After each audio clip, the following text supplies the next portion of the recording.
Welcome friends. आज हम लोग डाउरी सिस्टम पर बात करते हैं।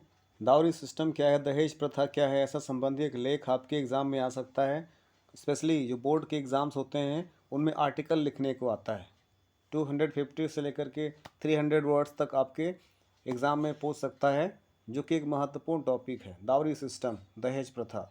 दोस्तों, दहेज प्रथा कब से आया इसके बारे में कोई ऑन रिकॉर्ड तो नहीं मिलता है, लिखित रिकॉर्ड तो नहीं मिलता है, लेकिन उस समय की अपनी आवश्यकता रही होगी जिस कारण से दहेज प्रथा की शुरुआत की गई थी। वो एक समाज का हिस्सा था जो व्यवहार के तौर पर लड़के पक्ष को दिया करता था। लेकिन धीरे धीरे दोस्तों ये एक प्रकार से आवश्यक अंग बन गया समाज का।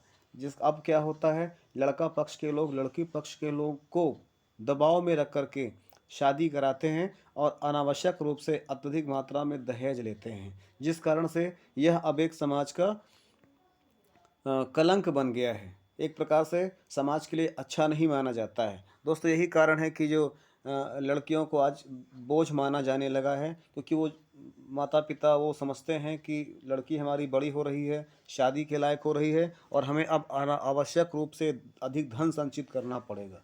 तो इस कारण से महिलाओं को समाज में दहेज दृष्टि से भी देखा जाता है।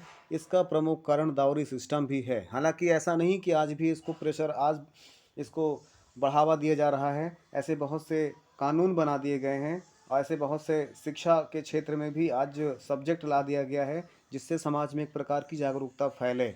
लेकिन अभी इसको समाज के कार्यान्वयन तक पहुंचने में, अर्थात एक व्यवहार तक पहुंचने में समय लगता है। अभी यह केवल विचारों में, अभी यह केवल बातों में और किताबों तक सीमित है। तो इसी विषय पर आज हम लोग इस टॉपिक को शुरुआत करते हैं। आइए लाइन बाय लाइन इसको हिंदी और इंग्लिश में समझते हैं। तो दोस्तों, dowry is a activity taken place at the time of marriage. दोस्तों, डावरी दहेज एक प्रकार का क्रियाकलाप होता है जो कि शादी के समय में किया जाता है। यह शादी से संबंधी होता है दोस्तों। When the bride's family trans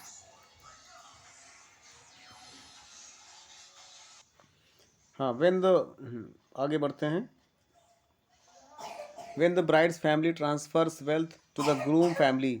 जब जब वधु पक्ष या दुल्हन पक्ष के परिवार के लोग धन, हाँ, वर पक्ष को वर पक्ष के परिवार को धन के रूप में, मूवेबल प्रॉपर्टी के रूप में या फिर अनमूवेबल प्रॉपर्टी के रूप में धन देते हैं, उसी को एक प्रकार से हम दावरी कहते हैं। अर्थात कहने का तात्पर्य यह हुआ कि दावरी उसे कहते हैं जब शादी के समय वधु पक्ष के परिवार के लोग धन कैश के रूप में, मूवेबल प्रॉपर्टी के रूप में या फिर अनमूवेबल प्रॉपर्टी के रूप में वर पक्ष के परिवार को देते हैं शादी के दौरान। इसी को हम लोग दावरी कहते हैं दोस्तों।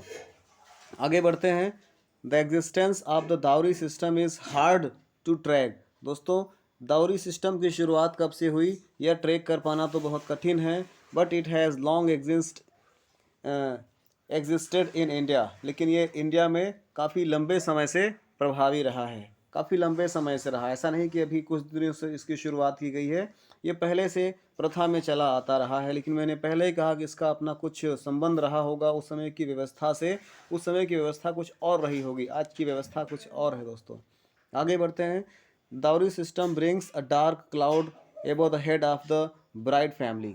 तो जो वधु पक्ष है, जो दुल्हन पक्ष है, उनके लिए एक प्रकार से यह सिस्टम काले बादलों की तरह है। अर्थात जब स्त्री की या लड़की की शादी होनी होती है तो जो ब्राइड फैमिली के लोग हैं, वधु पक्ष के लोग हैं, उनके सिर में एक प्रकार का दुख के बादल आ जाते हैं कि किस प्रकार से हमको इतने पैसे की व्यवस्था करनी पड़ेगी।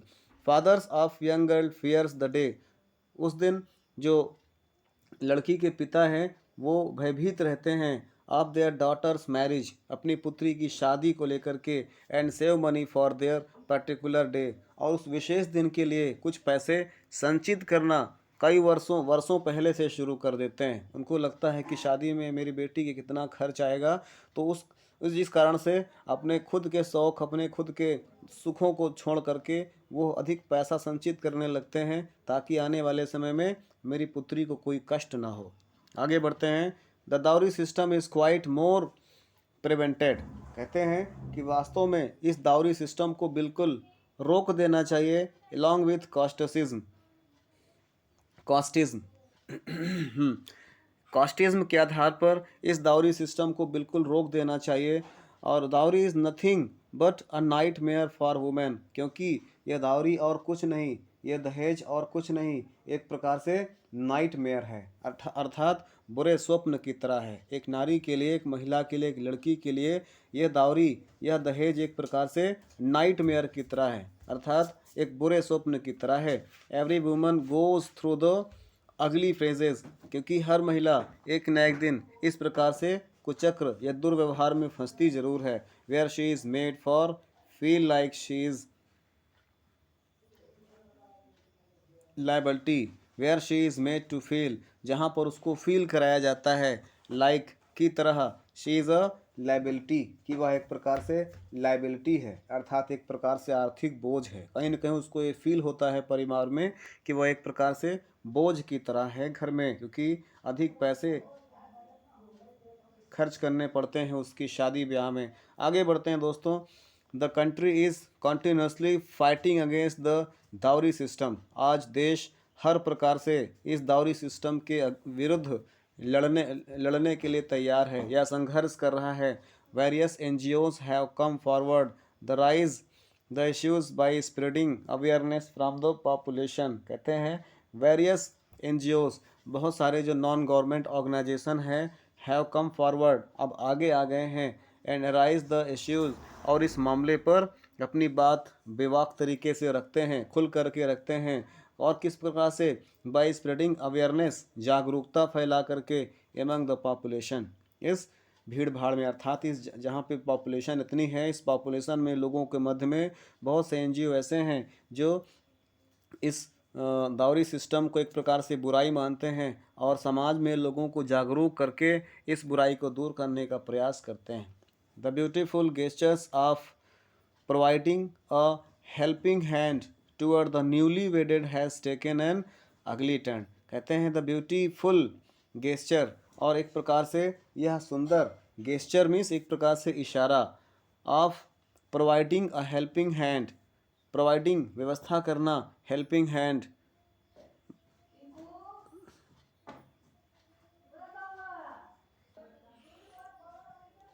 तो दोस्तों इसको फिर से एक बार देख लेता हूँ।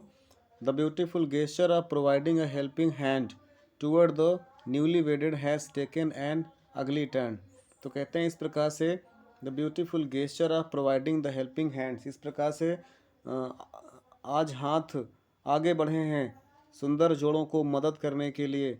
Toward the newly वेडेड has taken N अगली टर्न, अर्थात इस प्रकार से भद्दे व्यवहार से निकल करके आज बहुत सारे लोग आगे आए हैं नए परिवार की मदद करने के लिए, और सरकार ने भी काफ़ी मदद की है, वो भी आज जन और धन हर प्रकार से नए जोड़ों की मदद करती है। आगे बढ़ते हैं। दावरी इज़ अ पनिशेबल क्राइम। दोस्तों दहेज प्रथा एक प्रकार से दंडनीय अपराध है। And any one who is by any means, और कोई व्यक्ति किसी भी प्रकार से ट्राइज टू सपोर्ट और इवन हाइड द ट्रूथ, उस इसे सपोर्ट करता है या इस अपराध को छुपाने की कोशिश करता है, will have to face legal consequences, उसे दोस्तों कानूनी कॉन्सिक्वेंसेज अर्थात कानूनी परिणाम भुगतना पड़ता है। बोथ द पार्टीज़, दोनों पार्टीज़ अर्थात दोनों पक्ष के लोग, the giver and the taker, चाहे वो दहेज लेने वाला हो या दहेज देने वाला हो, ऑफ दावरी, दहेज प्रथा को, विल पनिश, दोनों को दंडित किया जाएगा, under the dowry prohibition act 1961, 1961 के निषेध एक्ट 1961 अर्थात दावरी निषेध एक्ट 1961 के तहत दोनों पक्ष के लोगों को दंडित किया जाएगा। तो इस प्रकार से दोस्तों एक था short article on dowry system. I hope you have found the article and if you found the video very useful then please like, share and subscribe the channel। तो मिलते हैं अगली क्लास में, तब तक के लिए thanks for watching the video. जय हिंद, वंदे मातरम।